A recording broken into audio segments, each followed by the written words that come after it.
ਸੋ ਦਾਊਦ ਉਹਨਾਂ ਲੋਕਾਂ ਨੂੰ ਪ੍ਰੋਟੈਕਸ਼ਨ ਦੇ ਰਿਹਾ ਜਿਨ੍ਹਾਂ ਨੂੰ ਸਾਊਲ ਨਹੀਂ ਦੇ ਸਕਦਾ। ਸਾਊਲ ਤਾਂ ਕਮਲਿਆਂ ਵਾਂਗ ਦਾਊਦ ਦੇ ਪਿੱਛੇ ਪਿਆ ਆ।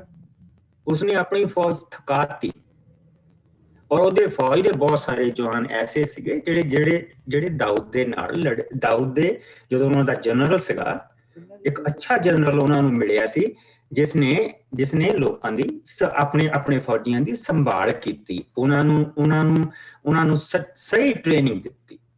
ਲੇਕਿਨ ਸਾਊਲ ਇਸੇ ਚੀਜ਼ ਦੇ ਪਿੱਛੇ ਪਿਆ ਆ ਕਿ ਮੈਂ ਦਾਊਦ ਨੂੰ ਮਾਰਨਾ ਤੇ ਫਿਰ ਸ਼ਾਇਦ ਮੇਰੀ ਗੱਦੀ ਬਚ ਜਾਏ, ਤਾਂ ਫਿਰ ਸ਼ਾਇਦ ਮੇਰੀ ਗੱਦੀ ਮੇਰੇ ਮੁੰਡੇ ਜੋਨਾਥਨ ਨੂੰ ਮਿਲ ਜਾਏ। ਔਰ ਉਸਨੂੰ ਕੌਣ ਕਿਆ ਕਰ ਰਿਹਾ? ਕੱਲਾ ਆ, ਬੱਚੇ ਵੀ ਉਸਦੇ ਵੱਲ ਨੇ, ਬੱਚੇ ਵੀ ਉਸਦੇ ਨਾਲ ਨੇਗੇ। ਨਾ ਉਸਦਾ ਮੁੰਡਾ ਜਿਸ ਨੂੰ ਰਾਜਾ ਬਣਾਉਣਾ ਮੰਗਦਾ, ਉਹ ਪਿਛਲੇ ਚੈਪਟਰ ਦੇ ਵਿੱਚ ਅਸੀਂ ਦੇਖਿਆ ਸੀ ਕਿ ਉਹ ਸਾਊਲ ਨੂੰ ਉਸਨੂੰ ਮਾਰਨ ਦੇ ਲਈ ਲੱਭ ਰਿਹਾ, ਪਰ ਉਸਦਾ ਜਿਹੜਾ ਬੇਟਾ ਉਸਨੂੰ ਮਿਲਣ ਜਾਂਦਾ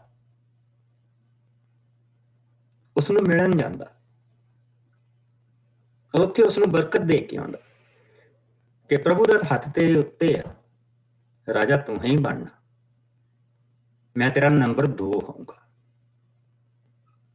ਇਹ ਕਹਿ ਕੇ ਉਸਨੇ ਆਪਣੇ ਆਪ ਨੂੰ ਐਕਚੁਅਲੀ ਦਾਊਦ ਦੇ ਅਧੀਨ ਕੀਤਾ ਹੈ, ਉਸਨੂੰ ਆਪਣਾ ਰਾਜਾ ਮੰਨਿਆ ਹੈ ਕਹਿ ਕੇ। ਔਰ ਬਹੁਤ ਵੱਡੀ ਗੱਲ ਆ। ਸੋ ਜਿਹੜੇ ਕੰਢਿਆਂ ਦੇ ਉੱਤੇ ਜਿਹੜੇ ਥੋੜੇ ਜਿਹੇ ਪ੍ਰਾਂਤ ਦੇ ਜਿੱਥੇ ਲੋਕ ਹਮਲਾ ਕਰਕੇ ਭੇਡਾਂ ਚੋਰੀ ਕਰਕੇ ਲੈ ਜਾਂਦੇ ਸੀ, ਦਾਊਦ ਦਾ ਉੱਥੇ ਹੋਣਾ ਉਹਨਾਂ ਲੋਕਾਂ ਨੂੰ ਬੜਾ ਫਾਇਦੇਮੰਦ ਸੀ।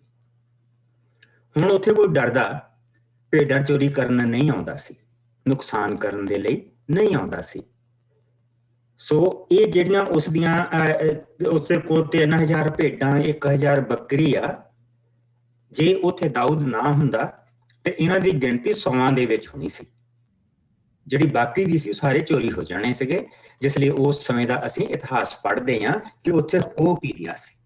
ਠੀਕ, ਸੋ ਉਸਨੇ ਹੁਣ ਕੱਲਿਆ ਕਿ ਅਸੀਂ ਤਿਉਹਾਰ ਮਨਾਉਣ ਜਾ ਰਹੇ ਹਾਂ, ਸੋ ਸਾਨੂੰ ਜੋ ਤੂੰ ਦੇ ਸਕਦਾ ਦੇ ਦੇ, ਬਾਕੀ ਤੇਰੇ ਜਿਹੜੇ ਕਾਮੇ ਆ ਉਹ ਦੱਸ ਦੇਣਗੇ ਕਿ ਅਸੀਂ ਅੱਜ ਤੱਕ ਤੇਰਾ ਨੁਕਸਾਨ ਹੋਣ ਨਹੀਂ ਦਿੱਤਾ। ਤੇ ਉਸਨੇ ਜਿਹੜਾ ਜਵਾਬ ਦਿੱਤਾ ਉਹ ਬਹੁਤ ਹੀ ਘਟੀਆ ਜਵਾਬ, ਜਿਸ ਲਈ ਪ੍ਰਭੂ ਦਾ ਵਚਨ ਕਹਿੰਦਾ ਨਾ ਕਿ ਉਹ ਖਰਾਬ ਤੇ ਖੋਟਾ ਸੀ, ਪਤਾ ਉਸਨੂੰ ਹੈਗਾ ਆ। ਤੇ ਦਾਊਦ ਦੇ ਨਾਲ ਫਾਇਦਾ ਹੋਇਆ। ਉਸਨੇ ਕਿਹਾ ਮੈਂ ਏਦਾਂ ਦੇ ਕਿਸੇ ਦਾਊਦ ਨੂੰ ਨਹੀਂ ਜਾਣਦਾ। ਸੋ ਉਸਨੇ ਉਹਨਾਂ ਸੇਵਕਾਂ ਦੇ ਦਾਊਦ ਦੇ ਜਵਾਨ ਗਏ ਸੀਗੇ, ਉਹਨਾਂ ਦੀ ਬੇਇੱਜ਼ਤੀ ਕਰਕੇ ਵਾਪਸ ਕੱਢਿਆ। ਦਾਊਦ ਦੀ ਜਿਹੜੀ ਰਿਕੁਐਸਟ ਸੀਗੀ, ਕਿ ਨਮਰਤਾ ਦੇ ਨਾਲ ਭਰੀ ਹੋਈ ਰਿਕੁਐਸਟ ਸੀ। ਉਹ ਕੋਈ ਧੱਕੇ ਜੋਰੀ ਨਹੀਂ ਸੀ ਕਰ ਰਿਹਾ, ਧੱਕੇ ਦੇ ਨਾਲ ਭੇਡਾਂ ਨਹੀਂ ਸੀ ਉਹ ਲੈ ਕੇ ਜਾ ਰਿਹਾ। ਉਸਨੇ ਬੜਾ ਮਿਠਾਸ ਦੇ ਨਾਲ ਉਸਦੇ ਕੋਲ ਕੱਢਿਆ। ਲੇਕਿਨ ਉਸਦਾ ਜਿਹੜਾ ਜਵਾਬ ਸੀ ਉਹ ਖੱਟੇ ਅੰਗੂਰਾਂ ਵਾਲਾ ਸੀ। ਔਰ ਫਿਰ ਦਾਊਦ ਨੇ ਕਿਹਾ ਕਿ ਹੁਣ ਸਮਾਂ ਆ ਗਿਆ ਕਿ ਇਸ ਨੂੰ ਖਤਮ ਕਰਨ ਦਾ, ਨਬਾਲ ਨੂੰ ਖਤਮ ਕਰਨ ਦਾ। ਆਓ ਹੁਣ ਅਸੀਂ 12 ਤੋਂ ਲੈ ਕੇ 22 ਆਇਤ ਤੱਕ, 12 ਤੋਂ ਲੈ ਕੇ 22 ਆਇਤ ਤੱਕ ਜਿਸ ਨੂੰ ਮਿਲ ਜਾਏ। मैं ही पढ़ देनी पास्टर जी। मेरी प्यारी बहन। तो दाऊद ने तुरंत अपने 400 आदमियों ਨੂੰ ਤਲਵਾਰਾਂ ਕੱਸਣ ਦੇ ਲਈ ਕਿਹਾ ਅਤੇ ਉਸਨੇ ਆਪਣੀ ਤਲਵਾਰ ਵੀ ਕੱਸ ਲਈ। ਉਸਨੇ 200 ਆਦਮੀ ਆਪਣੇ ਸਮਾਨ ਕੋਲ ਰਹਿਣ ਦਿੱਤੇ। ਪਰ ਨਬਾਲ ਦੇ ਕਿਸੇ ਨੌਕਰ ਨੇ ਜਾ ਕੇ ਉਸਦੀ ਪਤਨੀ ਅਬੀਗੈਲ ਨੂੰ ਦੱਸਿਆ ਕਿ ਤੁਹਾਨੂੰ ਪਤਾ ਲੱਗਾ ਹੈ, ਦਾਊਦ ਨੇ ਆਪਣੇ ਕੁਝ ਜਵਾਨ ਸਾਡੇ ਮਾਲਕ ਕੋਲ ਉਸਦੀ ਸੁੱਖ ਸਾਂਦ ਪੁੱਛਣ ਲਈ ਘੱਲੇ ਹਨ, ਪਰ ਸਾਡੇ ਮਾਲਕ ਨੇ ਉਹਨਾਂ ਦਾ ਅਪਮਾਨ ਕਰਕੇ ਵਾਪਸ ਘੱਲਿਆ ਹੈ। ਪਰ ਦੂਜੇ ਪਾਸੇ ਉਹਨਾਂ ਸਾਡੇ ਨਾਲ ਉਸ ਸਮੇਂ ਬਹੁਤ ਚੰਗਾ ਵਰਤਾਓ ਕੀਤਾ ਸੀ ਜਦੋਂ ਅਸੀਂ ਉਹਨਾਂ ਦੇ ਨਾਲ ਰਹਿੰਦੇ ਸਾਂ। ਉਹਨਾਂ ਨਾਲ ਰਹਿੰਦਿਆਂ ਕਦੇ ਸਾਡਾ ਇੱਕ ਨਵੇਂ ਪੈਸੇ ਦਾ ਨੁਕਸਾਨ ਨਹੀਂ ਹੋਇਆ ਸੀ। ਉਹਨਾਂ ਨੇ ਸਾਡੇ ਇੱਜੜਾਂ ਦੀ ਰਾਤ ਦਿਨ ਰਖਵਾਲੀ ਕੀਤੀ ਜਿੰਨਾ ਚਿਰ ਅਸੀਂ ਉਹਨਾਂ ਦੇ ਨਾਲ ਰਹੇ। ਕਿਰਪਾ ਕਰਕੇ ਤੁਸੀਂ ਇਸ ਮਾਮਲੇ ਬਾਰੇ ਕੁਝ ਸੋਚੋ, ਨਹੀਂ ਤਾਂ ਸਾਡੇ ਮਾਲਕ ਅਤੇ ਉਸਦੇ ਸਾਰੇ ਟੱਬਰ ਦਾ ਬੁਰਾ ਹੋਵੇਗਾ। ਸਾਡਾ ਮਾਲਕ ਇੰਨੇ ਭੈੜੇ ਸੁਭਾਅ ਦਾ ਹੈ ਕਿ ਉਹ ਹੋਰ ਕਿਸੇ ਦੀ ਨਹੀਂ ਸੁਣੇਗਾ। ਅਬੀਗੈਲ ਨੇ ਇਹ ਸੁਣ ਕੇ ਅਬੀਗਲ ਇਹ ਸੁਣ ਕੇ ਤੁਰੰਤ ਉੱਠੀ ਅਤੇ ਉਸਨੇ ਚੀਜ਼ਾਂ ਤਿਆਰ ਕੀਤੀਆਂ। 200 ਰੋਟੀਆਂ, 2 ਮਸ਼ਕਾਂ ਦਾ ਦਾਖਸਾਰ ਦੀਆਂ, 5 ਭੇਡਾਂ ਰਿੰਨੀਆਂ ਹੋਈਆਂ, 5 ਟੋਕਰੇ ਭੁੰਨੇ ਹੋਏ ਦਾਣਿਆਂ ਦੇ, 100 ਗੁੱਛਾ ਸੌਗੀ ਦਾ ਅਤੇ 100 ਸੁੱਕੀਆਂ ਹਜੀਰਾਂ ਦੇ ਗੁੱਛੇ ਖੋਤਿਆਂ ਤੇ ਲੱਦ ਲਏ। ਇਹ ਸਭ ਤਿਆਰ ਕਰ ਚੁੱਕਣ ਦੇ ਪਿੱਛੋਂ ਉਸਨੇ ਆਪਣੇ ਨੌਕਰਾਂ ਨੂੰ ਕਿਹਾ, ਤੁਸੀਂ ਇਹ ਸਭ ਲੈ ਕੇ ਮੇਰੇ ਅੱਗੇ ਅੱਗੇ ਜਾਵੋ। ਪਰ ਅਬੀਗੈਲ ਨੇ ਇਸ ਸੰਬੰਧ ਵਿੱਚ ਆਪਣੇ ਘਰ ਵਾਲੇ ਨੂੰ ਕੁਝ ਨਾ ਦੱਸਿਆ। ਤਦ ਉਹ ਪਹਾੜੀ ਰਾਹ ਤੋਂ ਦੀ ਹੁੰਦੀ ਹੋਈ ਅੱਗੇ ਵਧੀ।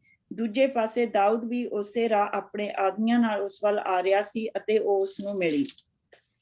ਦਾਊਦ ਨੇ ਉਸ ਨੂੰ ਕਿਹਾ, ਮੈਂ ਉਜਾੜ ਵਿੱਚ ਇਸ ਆਦਮੀ ਦੇ ਸਾਰੇ ਮਾਲ ਡੰਗਰ ਦੀ ਸੰਭਾਲ ਕੀਤੀ ਅਤੇ ਉਸਦਾ ਇੱਕ ਨਵੇਂ ਪੈਸੇ ਤੱਕ ਦੀ ਕੋਈ ਚੀਜ਼ ਚੋਰੀ ਨਾ ਹੋਣ ਦਿੱਤੀ, ਪਰ ਉਸਨੇ ਇਸ ਤਰ੍ਹਾਂ ਮੇਰੇ ਸਭ ਦਾ ਬਦਲਾ ਦਿੱਤਾ। ਪਰਮੇਸ਼ਵਰ ਦੀ ਮਾਰ ਮੇਰੇ ਤੇ ਆ ਪਵੇ ਜੇਕਰ ਕੱਲ ਸਵੇਰ ਹੋਣ ਤੋਂ ਪਹਿਲਾਂ ਹੀ ਉਸਦੇ ਹਰ ਆਦਮੀ ਨੂੰ ਕਤਲ ਨਾ ਕਰ ਦੇਵਾਂ। ਸੋ ਇਸ ਵੇਲੇ ਅਸੀਂ ਇਹ ਦੇਖਦੇ ਪਏ ਹਾਂ, ਨਬਾਲ ਜਿਹੜਾ ਆ ਇਹ ਐਕਚੁਅਲੀ ਘਰ ਜਵਾਈ ਆ, ਜਿਹੜਾ ਇਹ ਸਾਰਾ ਕੁਝ ਹੈਗਾ ਆ। ਜਿਹੜੀ ਐਬੀਗੇਲ ਸੀਗੀ ਉਸਦੇ ਮਾਂ-ਬਾਪ ਦੀ ਇੱਕੋ ਹੀ ਕੁੜੀ ਸੀ, ਉਹ ਇਕੱਲੀ, ਉਹਨਾਂ ਦਾ ਇੱਕੋ ਹੀ ਬੱਚਾ ਸੀ, ਲੇਕਿਨ ਉਹ ਬਹੁਤ ਅਮੀਰ ਸੀਗੇ। ਔਰ ਇਹ ਜਿਸ ਵੇਲੇ ਇਹਦਾ ਵਿਆਹ ਹੋਇਆ ਤੇ ਕਿਉਂਕਿ ਔਰਤ ਦੇ ਨਾਂ ਤੇ ਚੀਜ਼ ਨਹੀਂ ਜਾਂਦੀ ਸੀ, ਉਹ ਸਭ ਦਾ ਮਾਲਕ ਬਣ ਗਿਆ। ਸੋ ਪ੍ਰਭੂ ਨੇ ਇੱਕ ਬੰਦਾ, ਉਹ ਗਰੀਬ ਸੀਗਾ, ਇਹ ਕਹਿ ਕੇ ਉਹਦੇ ਘਰਦਿਆਂ ਨੇ ਲਿਆਂਦਾ ਕਿ ਚਲੋ ਸਾਡੀ ਬੇਟੀ ਸੁਖੀ ਰਹੂਗੀ। ਲੇਕਿਨ ਉਹ ਜਿਹੜਾ ਬੰਦਾ ਸੀ, ਜਿੱਦਾਂ ਹੀ ਉਹਦੇ ਕੋਲ ਸਾਰਾ ਉਹਦੇ ਹੱਥ ਦੇ ਵਿੱਚ ਆਇਆ, ਉਹ ਬਦਲ ਗਿਆ, ਬਿਲਕੁਲ ਬਦਲ ਗਿਆ। ਉਹਦੇ ਕੋਈ ਦਿਲ ਦੇ ਵਿੱਚ ਮਰਸੀ ਨਹੀਂ ਸੀ, ਕੋਈ ਕਿਸੇ ਦੇ ਨਾਲ ਨਹੀਂ ਸੀ। ਆਪਣੇ ਕਾਮਿਆਂ ਦੇ ਨਾਲ ਵੀ ਉਹਦਾ ਜਿਹੜਾ ਵਰਤਾਓ ਸੀ ਉਹ ਬੁਰਾ ਸੀ। ਔਰ ਇਸੇ ਕਰਕੇ ਉਹ ਕਹਿੰਦੇ ਪਏ ਆ, ਐਬੀਗੇਲ ਦੇ ਕੋਲ ਉਹ ਆਈ ਆ।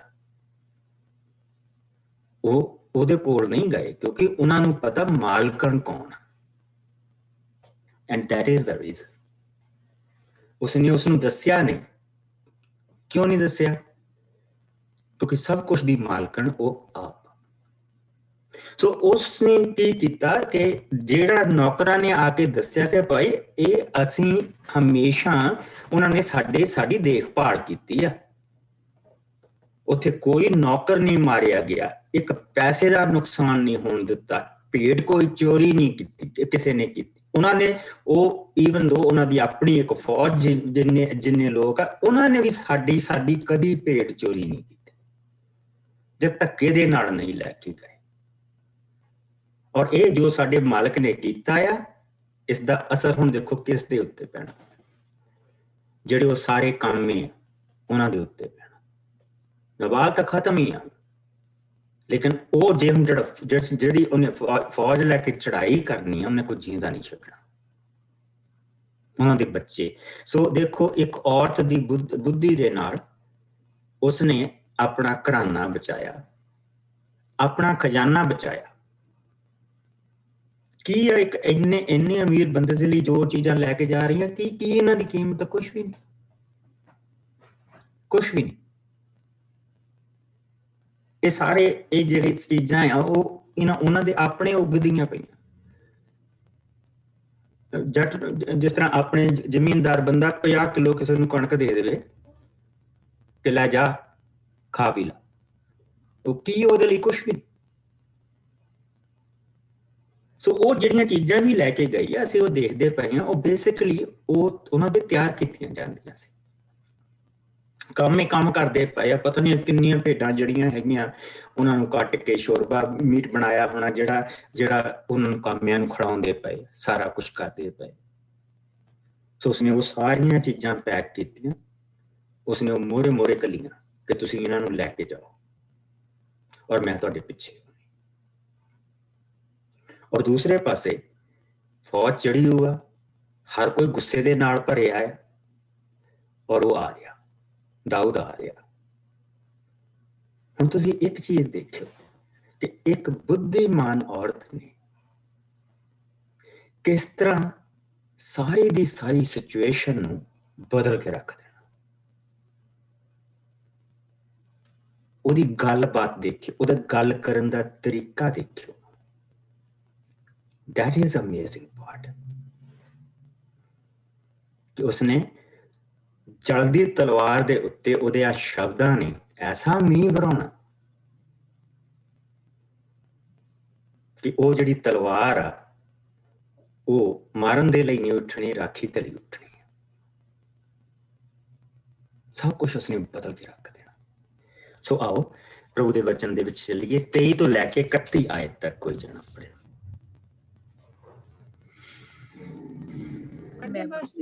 ਹਾਂਜੀ ਦੁਆ। ਹਾਂਜੀ। ਪਰ ਅਬੀਗੈਲ ਦਾਊਦ ਨੂੰ ਦੇਖਦਿਆਂ ਹੀ ਆਪਣੇ ਗਧੇ ਤੋਂ ਉਤਰ ਗਈ ਅਤੇ ਉਸਨੇ ਦਾਊਦ ਦੇ ਚਰਨਾਂ ਵਿੱਚ ਪਏ ਹੋਏ ਹੀ ਕਿਹਾ, ਸਵਾਮੀ ਮੇਰੀ ਗੱਲ ਕੰਨ ਲਾ ਕੇ ਸੁਣ। ਆਪਣੇ ਪਤੀ ਦਾ ਇਹ ਸਾਰਾ ਦੋਸ਼ ਮੈਂ ਆਪਣੇ ਸਿਰ ਲੈਂਦੀ ਹਾਂ। ਕਿਰਪਾ ਕਰਕੇ ਤੁਸੀਂ ਮੇਰੇ ਪਤੀ ਦੀ ਗੱਲ ਤੇ ਧਿਆਨ ਨਾ ਦੇਵੋ, ਕਿਉਂਕਿ ਉਹ ਆਪਣੇ ਨਾਂ ਦੇ ਅਰਥ ਵਾਂਗ ਸੱਚਮੁੱਚ ਮੂਰਖ ਹੈ। ਜਦੋਂ ਤੇਰੇ ਜਵਾਨ ਉਸ ਕੋਲ ਗਏ ਸਨ, ਮੈਂ ਉੱਥੇ ਨਹੀਂ ਸਾਂ।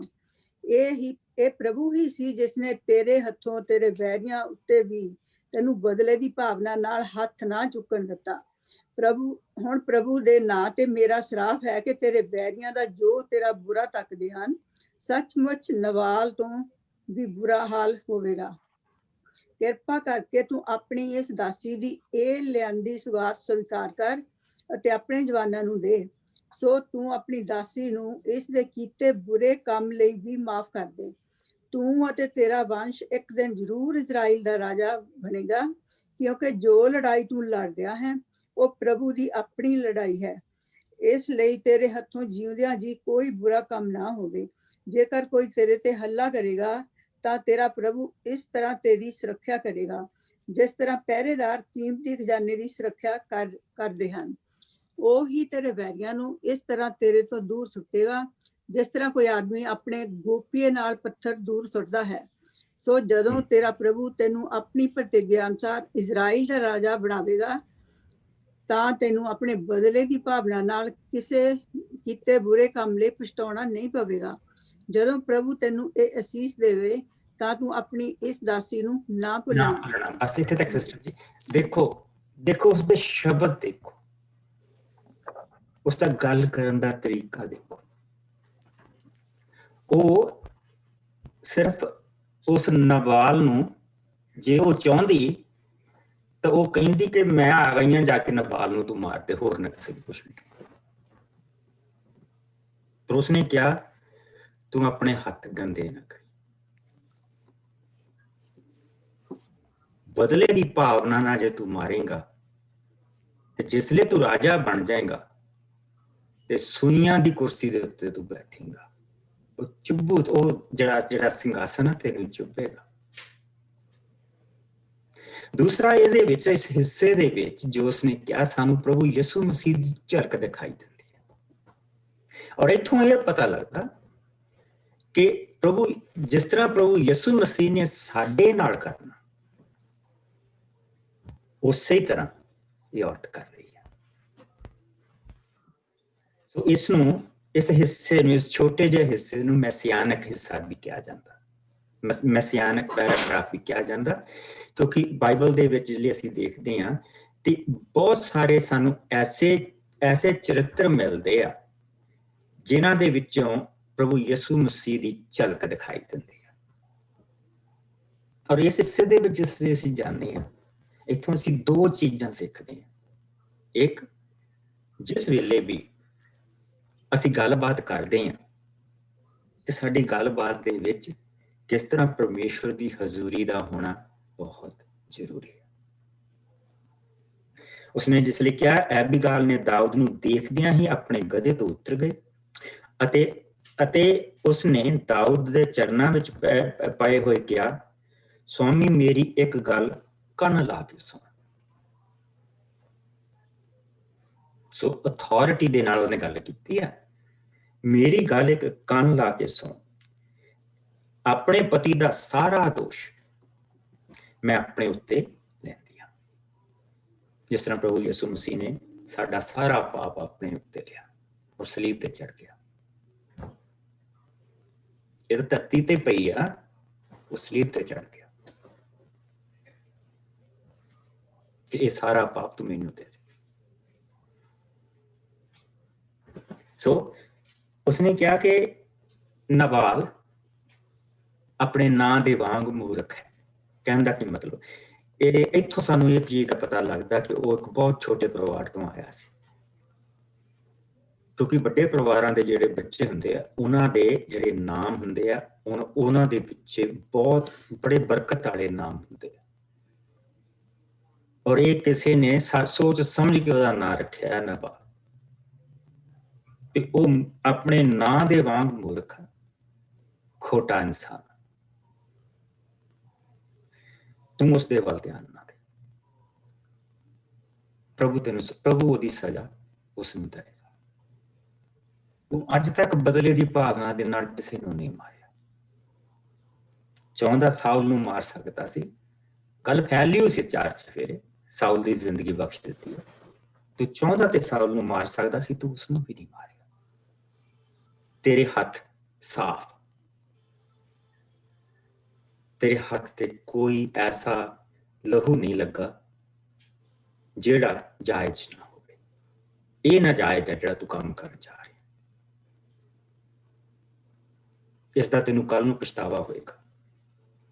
ਜੋ ਚੀਜ਼ ਤੂੰ ਚਾਹੀ ਉਹ ਮੈਂ ਤੈਨੂੰ ਦੇ ਦਿੱਤੀ। ਅੱਗੇ ਦੇਖੋ ਉਸਨੇ ਕਿੰਨੀ ਪਿਆਰੀ ਚੀਜ਼ ਕਹੀ। 27ਵੀਂ ਆਇਤ ਦੇ ਵਿੱਚ, ਕਿਰਪਾ ਕਰਕੇ ਤੂੰ ਆਪਣੀ ਇਸ ਦਾਸੀ ਦੀ ਇਹ ਲਿਆਂਦੀ ਸੁਗਾਤ ਸਵੀਕਾਰ ਕਰ ਅਤੇ ਆਪਣੇ ਜਵਾਨਾਂ ਨੂੰ ਦੇ। ਸੋ ਤੂੰ ਆਪਣੀ ਦਾਸੀ ਨੂੰ ਇਸ ਦੇ ਕੀਤੇ ਬੁਰੇ ਕੰਮ ਦੇ ਲਈ ਮਾਫ ਕਰ ਦੇ। ਸੋ ਪਹਿਲਾਂ ਉਸਦਾ ਪਾਪ ਆਪਣੇ ਉੱਤੇ ਲਿਆ, ਫਿਰ ਉਸਦੇ ਆਪਣੇ ਪਾਪ ਦੀ ਉਸਨੇ ਮਾਫੀ ਮੰਗੀ। ਤੂੰ ਅਤੇ ਤੇਰਾ ਵੰਸ਼ ਇੱਕ ਦਿਨ ਜ਼ਰੂਰ ਇਸਰਾਇਲ ਦਾ ਰਾਜਾ ਬਣੇਗਾ, ਕਿਉਂਕਿ ਜੋ ਲੜਾਈ ਤੂੰ ਲੜ ਰਿਹਾ ਹੈ ਉਹ ਪ੍ਰਭੂ ਦੀ ਲੜਾਈ ਹੈ। ਇਸ ਲਈ ਤੇਰੇ ਹੱਥੋਂ ਜਿਉਂਦਿਆਂ ਜੀ ਕੋਈ ਬੁਰਾ ਕੰਮ ਨਾ ਹੋਵੇ। ਸਾਊਲ ਤੋਂ ਕਿਉਂ ਪ੍ਰਭੂ ਨੇ ਰਾਜ ਲੈ ਲਿਆ ਵਾਪਸ? ਕਿਉਂ ਉਸਦੇ ਉੱਤੇ ਬੁਰੀ ਆਤਮਾ ਘਾਲਤੀ? ਕਿਉਂਕਿ ਉਸਦੇ ਜਿਹੜੇ ਕੰਮ ਸੀ ਉਹ ਨਾਜਾਇਜ਼ ਸੀ, ਪ੍ਰਭੂ ਦੀ ਅਵਗਿਆਕਾਰੀ ਸੀ ਉਸਦੇ ਵਿੱਚ। ਲੇਕਿਨ ਇਸ ਦਾਊਦ ਦੇ ਵਿੱਚ ਪ੍ਰਭੂ ਦੀ ਆਗਿਆਕਾਰੀ ਬਣੀ ਹੋ। ਉਸਨੇ ਸਾਊਲ ਨੂੰ ਕਦੀ ਕੋਈ ਖੋਟਾ ਸ਼ਬਦ ਨਹੀਂ ਕਿਹਾ। ਉਸਨੂੰ ਆ ਬਾਪ ਕਹਿ ਕੇ ਬੁਲਾਉਂਦਾ, ਰਾਜਾ ਕਹਿ ਕੇ ਬੁਲਾਉਂਦਾ, ਰਾਜਾ ਕਹਿ ਕੇ ਉਹਦੇ ਮੂਹਰੇ ਝੁਕਦਾ। ਹਾਲੇ ਵੀ ਜੋ ਤੂੰ ਲੜਾਈ ਲੜ ਰਿਹਾ ਹੈ ਉਹ ਪ੍ਰਭੂ ਦੀ ਲੜਾਈ ਹੈ। ਇਸ ਲਈ ਤੇਰੇ ਹੱਥੋਂ ਜਿਉਂਦਿਆਂ ਜੀ ਕੋਈ ਬੁਰਾ ਕੰਮ ਨਾ ਹੋਵੇ। ਜੇਕਰ ਕੋਈ ਤੇਰੇ ਤੇ ਹੱਲਾ ਕਰੇਗਾ ਤਾਂ ਤੇਰਾ ਪ੍ਰਭੂ ਇਸ ਤਰ੍ਹਾਂ ਤੇਰੀ ਸੁਰੱਖਿਆ ਕਰੇਗਾ ਕਿ ਜਿਸ ਤਰ੍ਹਾਂ ਪਹਿਰੇਦਾਰ ਕੀਮਤੀ ਖਜ਼ਾਨੇ ਦੀ ਸੁਰੱਖਿਆ ਕਰਦੇ ਹਨ। ਉਹ ਤੇਰੇ ਵੈਰੀਆਂ ਨੂੰ ਇਸੇ ਤਰ੍ਹਾਂ ਤੇਰੇ ਤੋਂ ਦੂਰ ਸੁੱਟੇਗਾ, ਜਿਸ ਤਰ੍ਹਾਂ ਕੋਈ ਆਦਮੀ ਆਪਣੇ ਗੋਪੀਏ ਦੇ ਨਾਲ ਪੱਥਰ ਨੂੰ ਦੂਰ ਸੁੱਟਦਾ ਹੈ। ਸੋ ਉਸਨੇ ਉਸਨੂੰ ਖਿੱਲਾ ਨਹੀਂ ਪਾਈਆਂ, ਉਸਨੂੰ ਸੱਚਾਈ ਦੱਸਦੀ ਬਈ ਉਸਨੂੰ ਗੋਪੀਆ ਯਾਦ ਕਰਾਇਆ ਜਿਸ ਦੇ ਨਾਲ ਉਸਨੇ ਗੁਲਾਇਥ ਨੂੰ ਮਾਰਿਆ ਸੀ। ਬੜੇ ਕੀਮਤੀ ਔਰ ਬੜੇ ਪਿਆਰੇ ਔਰ ਪ੍ਰਭੂ ਦੇ ਭਰੇ ਹੋਏ ਵਚਨਾਂ ਔਰ ਸੱਚਾਈ ਦੇ ਨਾਲ, ਪੂਰੀ ਸੱਚਾਈ ਦੇ ਨਾਲ ਉਹ ਦਾਊਦ ਨੂੰ ਕਾਉਂਸਲਿੰਗ ਕਰਦੀ ਪਈ ਉਸਦੀ। ਇਹ ਅੱਗੇ ਜਾ ਕੇ ਅਸੀਂ ਪੜ੍ਹਨਾ, ਇਹ ਦਾਊਦ ਦੇ ਲਈ ਬਹੁਤ ਬਰਕਤ ਵਾਲੀ ਔਰਤ ਸੀ। ਸੋ ਆਪਾਂ ਅੱਗੇ ਨਹੀਂ ਜਾਣਾ ਮੰਗਦੇ ਹੋਏ ਹਾਲੇ। ਸੋ ਤੂੰ ਕਹਿੰਦਾ, ਸੋ ਜਦੋਂ ਤੇਰਾ ਪ੍ਰਭੂ ਤੈਨੂੰ ਆਪਣੀ ਪ੍ਰਤਿਗਿਆ ਦੇ ਅਨੁਸਾਰ ਇਜ਼ਰਾਈਲ ਦਾ ਰਾਜਾ ਬਣਾਵੇਗਾ। ਸੋ ਕਿ ਉਸਨੇ ਕਿਹਾ ਤੇਰੀ ਉਹ ਰਾਖੀ ਇਸ ਤਰ੍ਹਾਂ ਕਰੇਗਾ ਜਿੱਦਾਂ ਕੋਈ ਖਜ਼ਾਨੇ ਦੀ ਕਰਦਾ। ਉਸਨੇ ਤੈਨੂੰ ਪ੍ਰਤਿਗਿਆ ਦਿੱਤੀ। ਸੋ ਛੱਡ ਨਾ ਵਾਲ, ਕੀੜੇ ਮਕੌੜਿਆਂ ਦੇ ਪਿੱਛੇ ਤੂੰ ਕਿਉਂ ਜਾਂਦਾ ਪਿਆ? ਕਿਉਂ ਤੂੰ ਇੱਕ ਖੋਟੇ ਬੰਦੇ ਦੇ ਨਾਲ ਆਪਣੇ ਹੱਥ ਗੰਦੇ ਕਰਦਾ ਪਿਆ? ਪ੍ਰਭੂ ਨੇ ਤੈਨੂੰ ਰਾਜਾ ਹੋਣ ਦੇ ਲਈ ਚੁਣਿਆ ਹੈ। ਤੂੰ ਆਪਣਾ ਧਿਆਨ ਉਹਨਾਂ ਚੀਜ਼ਾਂ ਤੇ ਰੱਖ, ਉਹ ਤੇਰੀ ਰਾਖੀ ਕਰੇਗਾ, ਪ੍ਰਭੂ ਤੇਰੀ ਸੰਭਾਲ ਕਰੇਗਾ। ਤੇਰੇ ਜਿਹੜੇ ਵੈਰੀ ਆ ਉਹਨਾਂ ਨੂੰ ਗੋਪੀਏ ਦੇ ਪੱਥਰ ਦੇ ਵਾਂਗ ਦੂਰ ਸੁੱਟ ਦੇਗਾ। ਦਾਊਦ ਨੂੰ ਉਹ ਚੇਤਾ ਆ ਗਿਆ, ਦਾਊਦ ਉੱਥੇ ਪਹੁੰਚ ਗਿਆ ਮੁੜ ਕੇ। ਦਾਊਦ ਨੂੰ ਉਸਦਾ ਬਚਪਨਾ ਯਾਦ ਕਰਾਤਾ ਉਹਨੇ ਕਿ ਪ੍ਰਭੂ ਨੇ ਤਾਂ ਤੈਨੂੰ ਗੁਲਾਇਥ ਵਰਗੇ ਮਾਰਨ ਨੂੰ ਚੁਣਿਆ। और फिर तेन तेरी राखी करेगा, तेरे बैरियां नूं दूर दड़ाएगा, फिर तेनू वो राजा बनाएगा। स्टेप बाय स्टेप उसनूं समझाउंदी पई है। और ਤਾਂ ਤੈਨੂੰ ਬਦਲੇ ਦੀ ਭਾਵਨਾ ਦੇ ਨਾਲ ਕਿਸੇ ਬੁਰੇ ਕੰਮ ਦਾ ਪਛਤਾਉਣਾ ਨਹੀਂ ਪਵੇਗਾ। ਜਦੋਂ ਪ੍ਰਭੂ ਤੈਨੂੰ ਇਹ ਅਸੀਸ ਦੇਵੇਗਾ ਤਾਂ ਤੂੰ ਇਸ ਆਪਣੀ ਦਾਸੀ ਨੂੰ ਨਾ ਭੁੱਲਣਾ।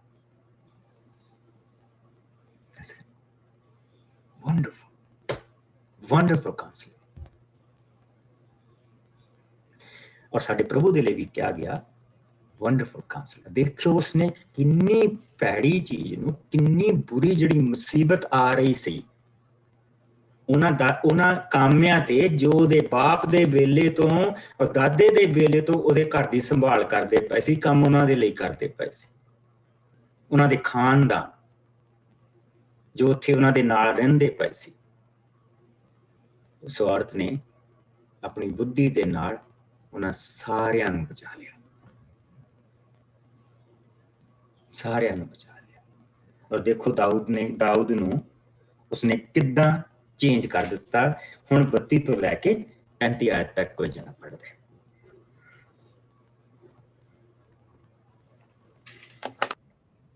ਨਹੀਂ ਪੜ੍ਹਦੇ ਬਸ।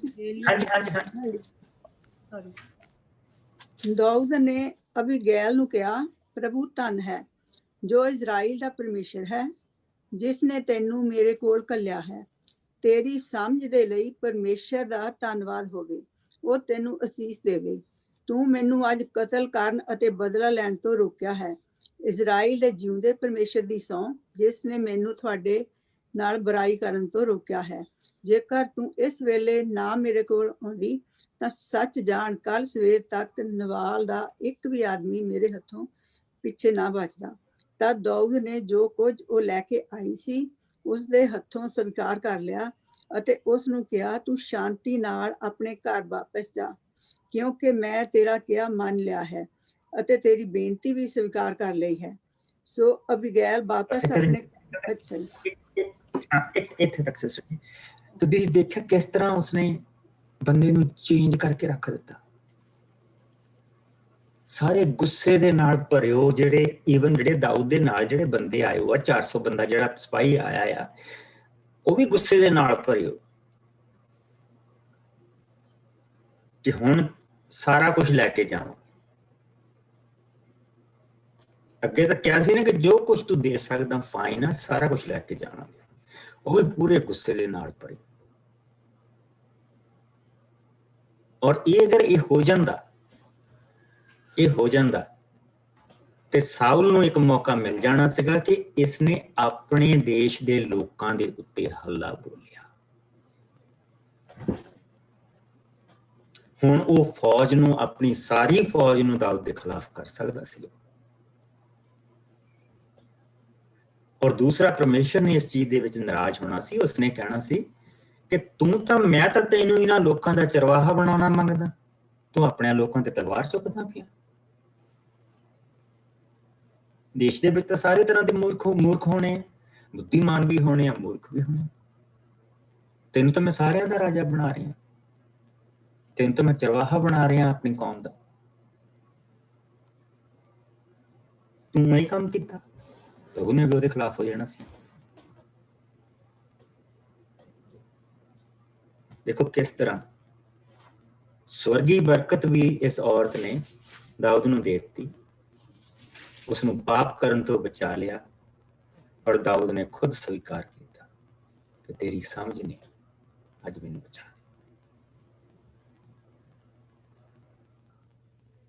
ਔਰ ਜਿੰਨੇ ਨਾਲ 400 ਬੰਦਾ ਆਇਆ ਸਾਰੇ ਸੁਣਦੇ ਪਏ ਆ, ਔਰ ਸਾਰਿਆਂ ਨੂੰ ਪ੍ਰਭੂ ਦੀ ਉਹ ਜਿਹੜਾ ਅੰਮ੍ਰਿਤ ਜਲ ਦਾ ਉਹ ਸ਼ਬਦ ਸੁਣਨ ਨੂੰ ਦਿੱਤੇ।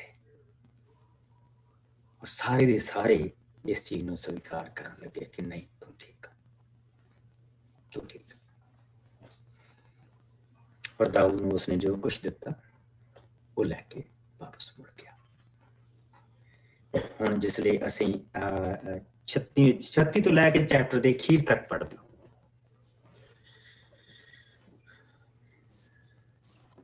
ਸੋ ਅਬੀਗੈਲ ਵਾਪਸ ਆਪਣੇ ਘਰ ਆ ਗਈ। ਜਦੋਂ ਉਹ ਘਰ ਪਹੁੰਚੀ ਤਾਂ ਨਾਬਾਲ ਰਾਜਿਆਂ ਵਰਗਾ ਭੋਜ ਕਰ ਰਿਹਾ ਸੀ। ਉਹ ਨਸ਼ੇ ਨਾਲ ਮਜ਼ੇ ਕਰਕੇ ਖੁਸ਼ ਸੀ। ਇਸ ਲਈ ਅਬੀਗੈਲ ਨੇ ਉਸ ਨੂੰ ਸਾਰੀ ਗੱਲ ਦੱਸੀ, ਜਿਸ ਨੂੰ ਸੁਣਦੇ ਸਾਰ ਹੀ ਉਸ ਦੀ ਜੀਭ ਬੰਦ ਹੋ ਗਈ। ਉਹ ਪੱਥਰ ਵਾਂਗ ਹੋ ਗਿਆ। ਅਗਲੇ 10 ਦਿਨਾਂ ਵਿੱਚ ਪ੍ਰਭੂ ਨੇ ਉਸ ਨੂੰ ਅਜਿਹਾ ਮਾਰਿਆ ਕਿ ਉਹ ਸੱਚਮੁੱਚ ਮਰ ਗਿਆ। ਜਦੋਂ ਦਾਊਦ ਨੂੰ ਪਤਾ ਲੱਗਾ ਕਿ ਨਾਬਾਲ ਮਰ ਗਿਆ ਹੈ ਤਾਂ ਉਸਨੇ ਕਿਹਾ, ਪ੍ਰਭੂ ਦੀ ਮਹਿਮਾ ਹੋਵੇ, ਉਸਨੇ ਨਾਬਾਲ ਕੋਲੋਂ ਮੇਰੇ ਕੀਤੇ ਅਪਮਾਨ ਦਾ ਬਦਲਾ ਲੈ ਲਿਆ ਹੈ। ਪ੍ਰਭੂ ਨੇ ਸੱਚਮੁੱਚ ਆਪਣੇ ਦਾਸ ਨੂੰ ਬੁਰਾਈ ਕਰਨੋਂ ਰੋਕੇ ਰੱਖਿਆ ਅਤੇ ਨਾਬਾਲ ਨੂੰ ਉਸ ਦੇ ਕੀਤੇ ਦੀ ਸਜ਼ਾ ਦਿੱਤੀ ਹੈ। ਤਾਂ ਦਾਊਦ ਨੇ ਅਬਗੈਲ ਕੋਲ ਉਸ ਨਾਲ ਵਿਆਹ ਕਰਨ ਦਾ ਸੰਦੇਸ਼ ਘੱਲਿਆ। ਸੋ ਦਾਊਦ ਦੇ ਨੌਕਰ ਅਬਗੈਲ ਕੋਲ ਕਰਮਲ ਵਿੱਚ ਆਏ ਅਤੇ ਬੋਲੇ, ਦਾਊਦ ਨੇ ਸਾਨੂੰ ਤੇਰੇ ਕੋਲ ਘੱਲਿਆ ਹੈ ਕਿ ਤੈਨੂੰ ਅਸੀਂ ਉਸ ਦੀ ਪਤਨੀ ਹੋਣ ਦੇ ਲਈ ਲੈ ਜਾਈਏ। ਅਬੀਗੈਲ ਨੇ ਧਰਤੀ ਉੱਤੇ ਮੂੰਹ ਭਾਰ ਹੋ ਕੇ ਕਿਹਾ, ਮੈਂ ਤਾਂ ਕੇਵਲ ਉਸਦੇ ਨੌਕਰ ਦੇ ਪੈਰ ਧੋਣ ਦੇ ਯੋਗ ਹਾਂ। ਇਹ ਕਹਿ ਕੇ ਉਹ ਆਪਣੇ ਗਧੇ ਤੇ ਚੜੀ ਅਤੇ ਆਪਣੀਆਂ 5 ਦਾਸੀਆਂ ਨੂੰ ਨਾਲ ਲੈ ਕੇ ਦਾਊਦ ਦੇ ਨੌਕਰਾਂ ਨਾਲ ਉਸਦੀ ਪਤਨੀ ਹੋਣ ਦੇ ਲਈ ਗਈ। ਦਾਊਦ ਨੇ ਜਿਹਜ਼ਰਏਲ ਨਿਵਾਸੀ ਅਹੀਨੋਆਮ ਨਾਲ ਪਹਿਲਾਂ ਵਿਆਹ ਕੀਤਾ ਸੀ। ਸੋ ਹੁਣ ਉਸਨੇ ਅਬੀਗੈਲ ਨੂੰ ਵੀ ਆਪਣੀ ਪਤਨੀ ਬਣਾ ਲਿਆ। ਦੂਜੇ ਪਾਸੇ ਸਾਊਲ ਨੇ ਆਪਣੀ ਪੁੱਤਰੀ ਮੀਕਲ, ਜੋ ਦਾਊਦ ਦੀ ਪਤਨੀ ਸੀ, ਦਾ ਵਿਆਹ ਲੈਸ਼ ਦੇ ਪੁੱਤਰ ਗਲੀਮ ਫਲਟੀ ਨਾਲ ਕਰ ਦਿੱਤਾ। ਆਮੀਨ। ਸੋ ਇਹ ਅਸੀਂ ਪ੍ਰਭੂ ਦੇ ਵਚਨ ਦੇ ਵਿੱਚ ਦੇਖਦੇ ਪਏ ਹਾਂ ਕਿ ਦਾਊਦ ਨੇ ਉਹ ਕੰਮ ਨਹੀਂ ਕੀਤਾ ਤੇ ਪ੍ਰਭੂ ਨੇ ਉਸ ਨੂੰ ਸਜ਼ਾ ਦਿੱਤੀ। ਉਸਨੇ ਸਾਰੀ ਚੀਜ਼ ਜਾ ਕੇ ਦੱਸੀ ਕਿ 400 ਬੰਦਾ ਚੜ੍ਹਾਈ ਕਰਦਾ ਪਿਆ ਸੀਗਾ, ਤੂੰ ਇੱਥੇ ਬੈਠਾ ਖਾਣਾ ਪਿਆ ਤੇ ਬੜਾ ਖੁਸ਼ ਹਾਂ। 400 ਬੰਦਾ ਤਲਵਾਰ ਕੱਢੀ ਆਉਂਦਾ ਪਿਆ ਸੀਗਾ ਔਰ ਉੱਥੇ ਆ ਜਿਹੜੀ ਕੰਡੀਸ਼ਨ ਆ ਉਸਨੂੰ ਸਟ੍ਰੋਕ ਹੋ ਗਿਆ ਔਰ ਅਗਲੇ 10 ਦਿਨ ਉਸਦੀ ਬੁਰੀ ਹਾਲਤ ਹੋਈ, ਮਰ ਗਿਆ।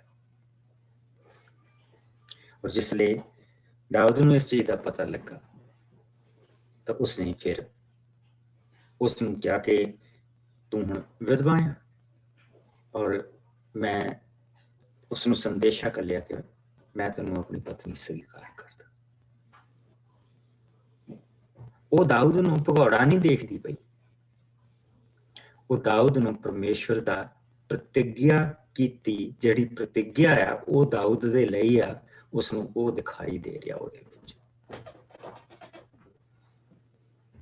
ਜਿਸਨੇ ਪ੍ਰਤਿਗਿਆ ਦਿੱਤੀ ਆ ਉਸ ਨੂੰ ਪੂਰੀ ਕਰਨ ਦੇ ਵੀ ਯੋਗ ਆ। ਪ੍ਰਭੂ ਪ੍ਰੋਮਿਸ ਕੀਪਰ, ਉਹ ਵਫਾਦਾਰ। ਔਰ ਇਸ ਕਰਕੇ ਜਿਸ ਲਈ ਅਸੀਂ ਪ੍ਰਭੂ ਦਾ ਵਚਨ ਪੜ੍ਹਦੇ ਹਾਂ ਤਾਂ ਅਸੀਂ ਇਹ ਦੇਖਦੇ ਹਾਂ ਕਿ ਪ੍ਰਭੂ ਆਪਣੇ ਲੋਕਾਂ ਦੇ ਨਾਲ ਕਿੱਦਾਂ ਰਹਿੰਦਾ, ਬਣਿਆ ਰਹਿੰਦਾ। ਸੋ ਕਿਸੇ ਖਾਸ ਬੰਦਿਆਂ ਦੇ ਉੱਤੇ ਨਹੀਂ ਆਇਆ ਹੈਗਾ, ਜੋ ਉਸਨੂੰ ਲੱਭਦੇ ਆ ਉਹਨਾਂ ਨੂੰ ਉਹ ਮਿਲਦਾ, ਜੋ ਉਸਦੀ ਹਜ਼ੂਰੀ ਦੇ ਵਿੱਚ ਬਹਿੰਦੇ ਆ ਉਹਨਾਂ ਦੇ ਨਾਲ ਗੱਲ ਕਰਦਾ, ਉਹ ਸਾਨੂੰ ਅੱਗੇ ਵਧਾਉਂਦਾ, ਉਹ ਆਪਣੇ ਪਿਆਰ 'ਚ ਸਾਨੂੰ ਅੱਗੇ ਵਧਾਉਂਦਾ। ਔਰ ਬਹੁਤ ਸਾਰੀਆਂ ਚੀਜ਼ਾਂ ਜਿਹੜੀਆਂ ਸਾਡੇ ਲਈ ਠੀਕ ਨਹੀਂ ਉਹਨਾਂ ਨੂੰ ਸਾਨੂੰ ਛੱਡਣ ਦੀ ਤਾਕਤ ਦਿੰਦਾ। ਯਾਦ ਰੱਖੋ, ਉਹ ਤਾਕਤ ਦਿੰਦਾ ਕਿ ਅਸੀਂ ਉਹਨਾਂ ਤੋਂ ਛੁਟਕਾਰਾ ਪਾ ਸਕੀਏ ਔਰ ਪ੍ਰਭੂ ਦੇ ਵਿੱਚ ਹੋਰ ਵਧੀਏ। ਸੋ ਦਾਊਦ ਨੇ ਕੀ ਉਸਨੂੰ ਕਿਹਾ, ਉਸਨੂੰ ਜਿਸ ਵੇਲੇ ਸੰਦੇਸ਼ਾ ਘੱਲਿਆ ਤੇ ਦੇਖੋ ਕਿੰਨੀ ਨਮਰਤਾ, ਕਹਿੰਦੀ ਮੈਂ ਤਾਂ ਉਸਦੇ ਨੌਕਰ ਦੇ ਪੈਰ ਝਾੜਨ ਦੀ ਯੋਗ ਨਹੀਂ। ਔਰ ਇਹਦੇ ਵਿੱਚ ਦਾਊਦ ਦੀ ਜਿਹੜੀ ਸਭ ਤੋਂ ਵੱਡੀ ਬਰਕਤ ਹੋਈ ਹੈ ਕਿ ਜਿਸ ਤਰ੍ਹਾਂ ਰਾਜਿਆਂ ਦਾ ਇੱਕ ਮੰਤਰੀ ਮੰਡਲ ਹੁੰਦਾ ਹੈ, ਜਿਹਨੂੰ ਅਸੀਂ ਇਹਨਾਂ ਮੁਲਕਾਂ ਦੇ ਵਿੱਚ ਕੈਬਨਿਟ ਕਹਿੰਦੇ ਹਾਂ, ਤੇ MP ਤਾਂ ਬਣ ਕੇ ਸਾਰੇ ਜਾਂਦੇ ਆ ਪਰ ਮਿਨਿਸਟਰੀਆਂ ਕਿਸੇ ਨੂੰ ਮਿਲਦੀਆਂ। ਇਹ ਇੱਕ ਐਸੀ ਔਰਤ ਸੀ ਜੋ ਦਾਊਦ ਦੀ ਸਭ ਤੋਂ ਵੱਡੀ ਸਲਾਹਕਾਰ ਸੀ। ਦਾਊਦ ਨੇ ਇਸ ਤੋਂ ਪੁੱਛੇ ਬਗੈਰ ਕਦੀ ਕੋਈ ਆਪਣੇ ਰਾਜ ਦੇ ਵਿੱਚ ਕੰਮ ਨਹੀਂ ਸੀ ਕੀਤਾ। ਇੱਕ ਬੁੱਧੀਮਾਨ ਔਰਤ ਜੋ ਸੀ ਪ੍ਰਭੂ ਨੇ ਉਸ ਨੂੰ ਦਿੱਤੀ, ਪ੍ਰਭੂ ਨੇ ਉਸ ਨੂੰ ਗਿਫਟ ਦਿੱਤਾ। ਅਗਰ ਦਾਊਦ ਸਾਰਿਆਂ ਨੂੰ ਮਾਰ ਕੇ ਉਹ ਭੇਡਾਂ ਲੈ ਜਾਂਦਾ ਤੇ ਇੱਕ ਤਾਂ ਉਸਦੇ ਉੱਤੇ ਕਤਲ ਦਾ ਇਲਜ਼ਾਮ ਲੱਗਣਾ ਸੀ ਔਰ ਦੂਸਰਾ ਚੋਰੀ ਦਾ। ਪ੍ਰਭੂ ਨੇ ਉਸ ਨੂੰ ਉਹ ਸਾਰਾ ਕੁਛ ਹੀ ਦਾਊਦ ਨੂੰ ਲਿਖੋ ਦੇ ਦਿੱਤਾ। ਜੇ ਅਸੀਂ ਪ੍ਰਭੂ ਦੀ ਆਗਿਆਕਾਰੀ ਦੇ ਵਿੱਚ ਰਹਿੰਦੇ ਹਾਂ ਤੇ ਉਹ ਜਿਹੜੀ 3000 ਭੇਡ ਆ, 1000 ਬੱਕਰੀ ਆ, ਉਹ ਜੋ ਕੁਛ ਹੈ ਪ੍ਰਭੂ ਨੇ ਸਾਰਾ ਕੁਛ ਦਾਊਦ ਨੂੰ ਦੇ ਦਿੱਤਾ। ਕਿਉਂ? ਕਿਉਂਕਿ ਉਸਨੇ ਪ੍ਰਭੂ ਦੇ ਵਚਨ ਦੀ ਆਗਿਆਕਾਰੀ ਕੀਤੀ। ਆਗਿਆਕਾਰੀ ਹੁਣ ਦਾਊਦ ਉਹਨਾਂ ਸਭ ਚੀਜ਼ਾਂ ਦਾ ਮਾਲਕ, ਉਸ ਦੇ ਨਾਲ ਪ੍ਰਭੂ ਨੇ ਉਸਨੂੰ ਇੱਕ ਬੁੱਧੀਮਾਨ ਔਰਤ ਦਿੱਤੀ ਜਿਸ ਤੇ ਜੋ ਪ੍ਰਭੂ ਦਾ ਡਰ ਰੱਖਦੀ ਹੈ, ਜੋ ਪ੍ਰਭੂ ਨੂੰ ਪਿਆਰ ਕਰਦੀ ਹੈ, ਜਿਸ ਨੂੰ ਪ੍ਰਭੂ ਦੇ ਕੰਮ ਦਿਖਾਈ ਦਿੰਦੇ ਹੋਏ। ਇਹ ਹੈ ਮਹਾਨਤਾ। ਇਸ ਤਰ੍ਹਾਂ ਪ੍ਰਭੂ ਆਪਣੇ ਲੋਕਾਂ ਦੀ ਸੰਭਾਲ ਕਰਦਾ, ਇਸ ਤਰ੍ਹਾਂ ਪ੍ਰਭੂ ਆਪਣੇ ਲੋਕਾਂ ਨੂੰ ਗਿਫਟ ਦਿੰਦਾ, ਵੱਡੇ ਵੱਡੇ ਗਿਫਟ ਦਿੰਦਾ। ਦਾਊਦ ਅੱਜ ਉਹਨਾਂ ਬੱਕਰੀਆਂ ਨੂੰ, ਉਹਨਾਂ ਭੇਡਾਂ ਨੂੰ ਦੇਖ ਕੇ ਇਹ ਨਹੀਂ ਕਹਿੰਦਾ ਪਿਆ ਕਿ ਮੈਂ ਚੋਰੀ ਕਰਕੇ ਲਿਆ ਜਾਂ ਮੈਂ ਜਿੱਤ ਕੇ ਲਿਆ। ਨਹੀਂ, ਪ੍ਰਭੂ ਨੇ ਸਾਰੀਆਂ ਚੀਜ਼ਾਂ ਦਾਊਦ ਦੀ ਝੋਲੀ ਦੇ ਵਿੱਚ ਪਾ ਦਿੱਤੀ ਕਿਉਂਕਿ ਉਸਨੇ ਪ੍ਰਭੂ ਦੇ ਵਚਨ ਦੀ ਆਗਿਆਕਾਰੀ ਕੀਤੀ। ਇਹੋ ਹੀ ਪ੍ਰਭੂ ਸਾਡੇ ਕੋਲ ਚਾਹੁੰਦਾ, ਇਹੋ ਹੀ ਚਾਹੁੰਦਾ, ਆਗਿਆਕਾਰੀ ਚਾਹੁੰਦਾ। ਕਿਉਂਕਿ ਅਸੀਂ ਜਿਸਲੇ ਸਾਰਾ ਕੁਛ ਕਿੱਥੋਂ ਸ਼ੁਰੂ ਹੋਇਆ ਸੀ? ਅਵਗਿਆਕਾਰੀ ਤੋਂ ਸ਼ੁਰੂ ਹੋਇਆ ਸੀ। ਅਵਗਿਆਕਾਰੀ ਨੇ ਕਿਸ ਤਰ੍ਹਾਂ ਸਾਨੂੰ ਰੋਲ ਕੇ ਰੱਖ ਦਿੱਤਾ, ਪਰ ਆਗਿਆਕਾਰੀ ਜਿਹੜੀ ਆ ਉਹ ਇਸੇ ਤਰ੍ਹਾਂ ਸਾਨੂੰ ਬਣਾਉਂਦੀ ਆ, ਪ੍ਰਭੂ ਦੇ ਵਿੱਚ ਸਾਨੂੰ ਬਤਾਉਂਦੀ ਹੈ। ਉਸਦੀਆਂ ਉਹ ਆਪਣੇ ਬੱਚਿਆਂ ਨੂੰ ਬਹੁਤ ਬਰਕਤਾਂ ਦੇਣੀਆਂ ਚਾਹੁੰਦਾ, ਲੇਕਿਨ ਅਸੀਂ ਆਪਣੇ ਰਸਤੇ ਲੱਭਦੇ ਹਾਂ। ਉਹ ਜਿਹੜੇ ਰਸਤੇ ਅਸੀਂ ਲੱਭਦੇ ਹਾਂ, ਸ਼ਾਰਟਕਟ ਲੱਭਦੇ ਹਾਂ, ਅਸੀਂ ਬਹੁਤ ਸਾਰੀਆਂ ਉਹਨਾਂ ਬਰਕਤਾਂ ਨੂੰ ਗੁਆ ਜਾਂਦੇ ਹਾਂ। ਆਗਿਆਕਾਰੀ ਦੀ ਜਿਹੜੀ ਬਰਕਤ ਆ, ਜਿਸ ਲਈ ਪ੍ਰਭੂ ਤੋਂ ਮਿਲਦੀ ਆ ਉਹ ਬਰਕਤ, ਜਦ ਅਸੀਂ ਉਸ ਦੇ ਵੱਲ ਦੇਖਦੇ ਹਾਂ ਤੇ ਅਸੀਂ ਦੋ ਤਰੀਕੇ ਦੇ ਨਾਲ ਖੁਸ਼ ਹੁੰਦੇ ਹਾਂ। ਮੇਰੇ ਪ੍ਰਭੂ ਨੇ ਮੈਨੂੰ ਦਿੱਤੇ, ਇਹ ਮੇਰੇ ਪ੍ਰਭੂ ਨੇ ਮੈਨੂੰ ਦਿੱਤੇ। ਔਰ ਜੋ ਕੁਛ ਪ੍ਰਭੂ ਦਿੰਦਾ ਉਹਦੀ ਰਾਖੀ ਵੀ ਉਹ ਆਪ ਕਰਦਾ। ਜੋ ਆਪਣੇ ਹੱਥ ਦੇ ਨਾਲ ਦਿੰਦਾ ਨਾ, ਉਹਦੀ ਉਹ ਰਾਖੀ ਵੀ ਆਪ ਕਰਦਾ। ਔਰ ਇਹ ਥੋੜੀਆਂ ਥੋੜੀਆਂ ਚੀਜ਼ਾਂ ਇਹਨਾਂ ਦੇ ਕੀ, ਜਿਸਨੇ ਆਪਣਾ ਪੁੱਤਰ ਹੀ ਨਹੀਂ ਛੱਡਿਆ ਉਹ ਵੀ ਸਾਨੂੰ ਦੇ ਦਿੱਤਾ, ਤੇ ਫਿਰ ਬਾਕੀ ਦੀਆਂ ਚੀਜ਼ਾਂ ਕਿਉਂ ਨਹੀਂ ਦੇਵੇਗਾ? ਲੇਕਿਨ ਉਹ ਇਸ ਤਰ੍ਹਾਂ ਸਾਡੇ ਕੋਲ ਮੰਗਦਾ। ਬਦਲੇ ਦੀ ਭਾਵਨਾ, ਬਦਲੇ ਦੀ ਭਾਵਨਾ ਪਤਾ ਕੀ ਹੁੰਦੀ ਹੈ? ਮੈਂ ਇਹ ਚੀਜ਼ ਪ੍ਰਭੂ ਨੇ ਮੈਨੂੰ ਬੜੇ ਤਰੀਕੇ ਦੇ ਨਾਲ ਸਿਖਾਈ ਹੈ, ਅੱਗ ਦੇ ਵਿੱਚੋਂ ਕੱਢ ਕੇ ਸਿਖਾਈ ਹੈ ਕਿ ਜਿਸ ਵੇਲੇ ਕੋਈ ਤੁਹਾਡੇ ਨਾਲ ਬੁਰਾਈ ਕਰਦਾ, ਬੁਰੀ ਗੱਲ ਕਰਦਾ ਨਾ, ਯਕਦਮ ਜਵਾਬ ਨਾ ਦਿਓ, ਅੱਗ ਬਬੂਲੇ ਨਾ ਹੋ ਜਾਓ।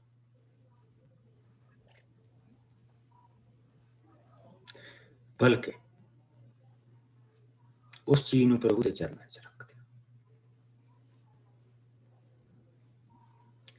ਔਰ ਪ੍ਰਭੂ ਉਸ ਦੇ ਵਿੱਚੋਂ ਸਾਨੂੰ ਐਸੀ ਨੇਕ ਸਲਾਹ ਦੇਗਾ, ਐਸੇ ਸ਼ਬਦ ਦੇਗਾ ਕਿ ਸੁਣਨ ਵਾਲਾ ਆਪਣੇ ਕੀਤੇ ਤੇ ਪਛਤਾਏਗਾ। ਹੁਣ ਪਛਤਾਵਾ ਦੂਜੇ ਪਾਸੇ ਚਲਾ ਗਿਆ। ਅਗਰ ਮੈਂ ਅੱਗ ਬਬੂਲਾ ਹੋ ਕੇ ਕੁਛ ਕਹਿੰਦਾ, ਦੋ ਮੈਂ ਕੰਮ ਕਰਨੇ ਸੀ। ਇੱਕ ਤਾਂ ਰਿਸ਼ਤਾ ਖਰਾਬ ਨਾਲ ਹੀ ਹੋ ਗਿਆ,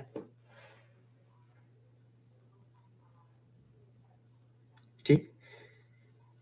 ਨੰਬਰ 2 ਦੇ ਉੱਤੇ ਉਸਨੇ ਮੇਰੇ ਅੰਦਰ ਕੁੜੱਤਣ ਪੈਦਾ ਕੀਤੀ ਤੇ ਹੁਣ ਪਛਤਾਵਾ ਬਾਅਦ ਦੇ ਵਿੱਚ ਮੈਨੂੰ ਹੋਣਾ ਸੀ।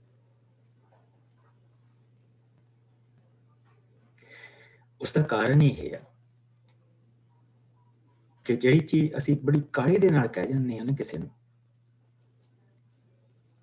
ਔਰ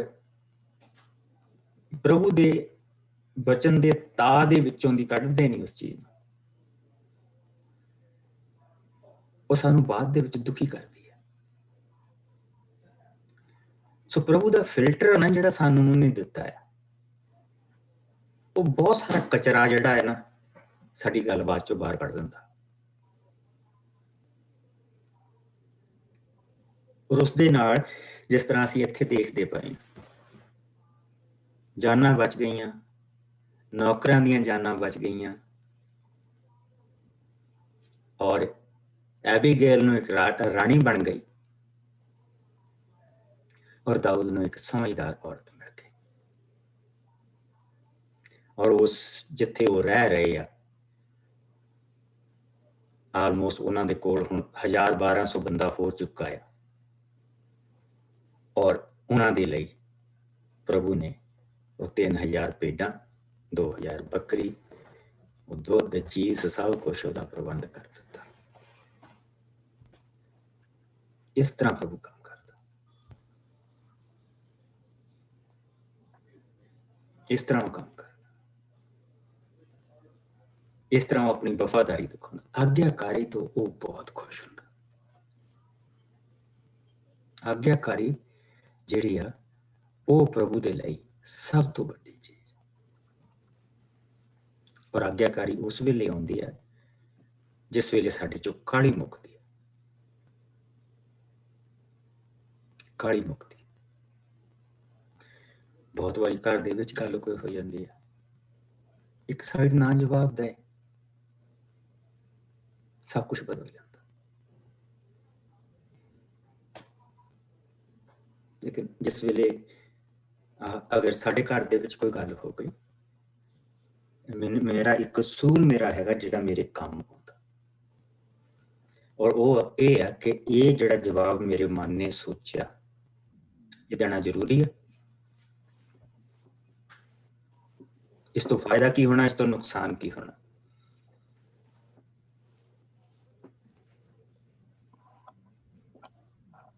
ਬਸ ਫਿਰ ਉਹਨੇ ਉਸ ਸਮੇਂ ਦੇ ਵਿੱਚ ਫਿਰ ਪ੍ਰਭੂ ਕੰਮ ਕਰ ਜਾਂਦਾ,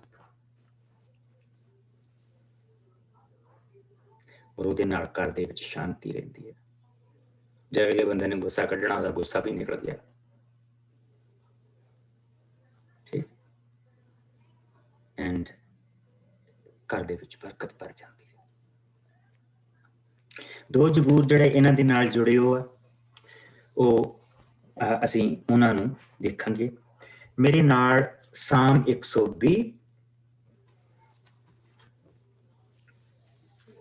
ਸਾਮ 120, ਜ਼ਬੂਰ 100, ਭਜਨ 120, 949 ਪੰਨਾ,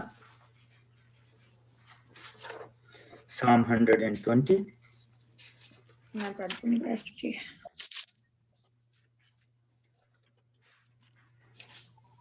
ਮਦਦ ਲਈ ਪ੍ਰਾਰਥਨਾ। ਜੋ ਪ੍ਰਭੂ, ਜਦੋਂ ਮੈਂ ਦੁੱਖ ਵਿੱਚ ਸਾਂ ਤਾਂ ਮੈਂ ਤੈਨੂੰ ਪੁਕਾਰਿਆ ਅਤੇ ਤੂੰ ਮੈਨੂੰ ਉੱਤਰ ਦਿੱਤਾ। ਪ੍ਰਭੂ, ਤੂੰ ਮੈਨੂੰ ਝੂਠੇ ਮਨੁੱਖਾਂ ਤੋਂ ਅਤੇ ਧੋਖੇਬਾਜ਼ਾਂ ਤੋਂ ਬਚਾ। ਹੇ ਧੋਖੇਬਾਜ਼ੋ, ਤੁਹਾਨੂੰ ਹੋਰ ਕੀ ਮਿਲੇਗਾ? ਤੁਹਾਡੇ ਨਾਲ ਹੋਰ ਕੀ ਕੀਤਾ ਜਾਵੇਗਾ? ਸੂਰਮੇ ਦੇ ਤਿੱਖੇ ਤੀਰ, ਸੁੱਕੀ ਲੱਕੜੀ ਦੇ ਮਗ ਦੇ ਅੰਗਾਰ। ਮੇਰਾ ਪ੍ਰਵਾਸ ਮਸ਼ਕ ਦੇ ਵਿੱਚ ਪ੍ਰਵਾਸ ਵਾਂਗ ਹੈ ਅਤੇ ਮੇਰਾ ਰਹਿਣਾ ਕੇਦਾਰ ਦੇ ਡੇਰਿਆਂ ਵਿੱਚ ਰਹਿਣ ਦੇ ਬਰਾਬਰ ਹੈ। ਮੈਂ ਉਹਨਾਂ ਲੋਕਾਂ ਵਿੱਚ ਲੰਮੇ ਸਮੇਂ ਦੇ ਲਈ ਰਹਿ ਰਿਹਾ ਹਾਂ ਜੋ ਸ਼ਾਂਤੀ ਨੂੰ ਘਿਰਨਾ ਕਰਦੇ ਹਨ। ਮੈਂ ਤਾਂ ਸ਼ਾਂਤੀ ਦਾ ਚਾਹਵਾਨ ਹਾਂ, ਪਰ ਮੇਰੇ ਬੋਲਣ ਤੇ ਉਹ ਲੜਾਈ ਦੀ ਚਾਹ ਕਰਦੇ ਹਨ। ਜ਼ਬੂਰ 36।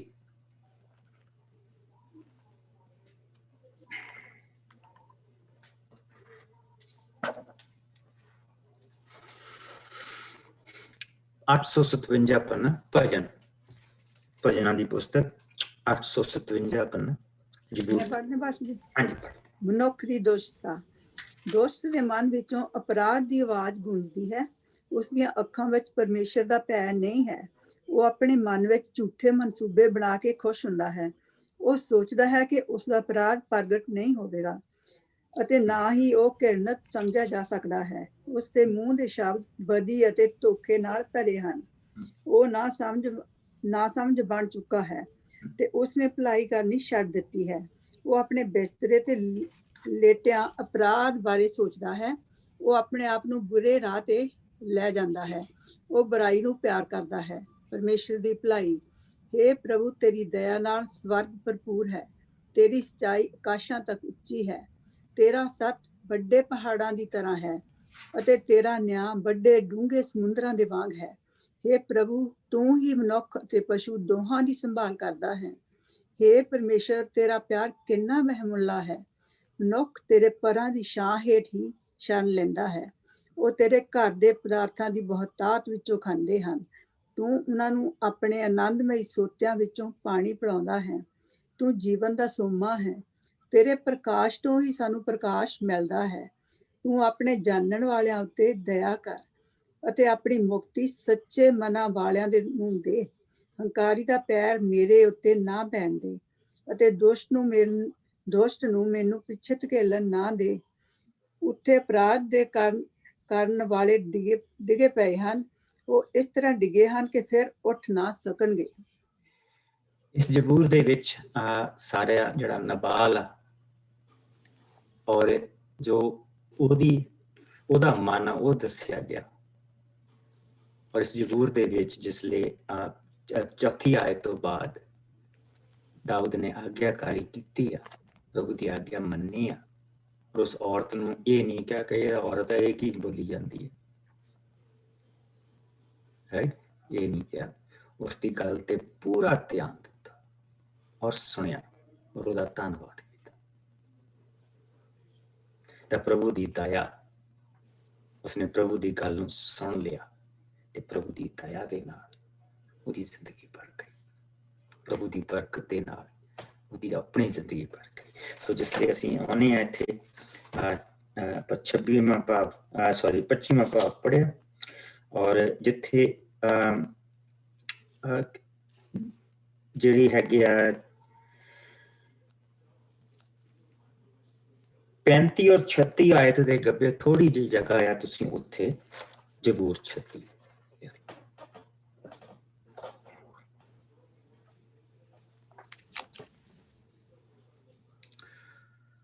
ਔਰ ਸਾਮ ਜਿਹੜਾ ਅਸੀਂ ਭਜਨ ਪੜਿਆ 120 ਉਹ ਜਿਹੜਾ ਆਉਂਦਾ ਹੈਗਾ ਜਿਸ ਵੇਲੇ ਅਸੀਂ ਇਸ ਚੈਪਟਰ ਨੂੰ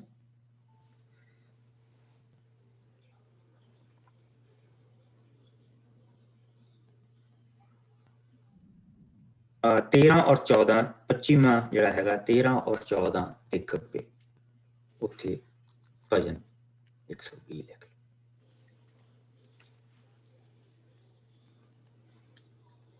ਕਿਉਂਕਿ ਇਹਨਾਂ ਸਮਿਆਂ ਦੇ ਇਹ ਸਾਰੇ ਭਜਨ।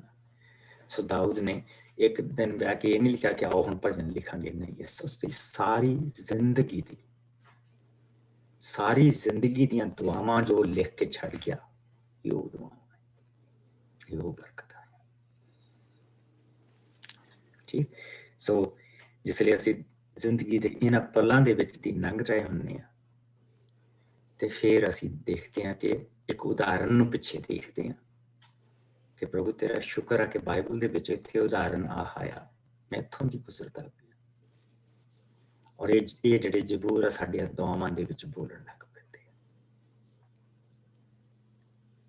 ਸਾਡੇ ਮਨ ਦੀ ਜਿਹੜੀ ਹਾਲਤ ਆ ਉਸ ਦੇ ਨਾਲ ਪ੍ਰਭੂ ਦੇ ਸਾਹਮਣੇ ਪੇਸ਼ ਕਰਨ ਲੱਗ ਪੈਂਦੇ ਆ। ਤੁਸੀਂ ਚੀਜ਼ ਦੇਖੋ, ਇਹ ਜਿਹੜੇ ਜ਼ਬੂਰ ਆ ਦਾਊਦ ਨੇ ਆਪਣੇ ਦਿਲ ਦੀਆਂ ਗੱਲਾਂ ਸਿਰਫ ਪ੍ਰਭੂ ਦੇ ਨਾਲ ਕੀਤੀਆਂ।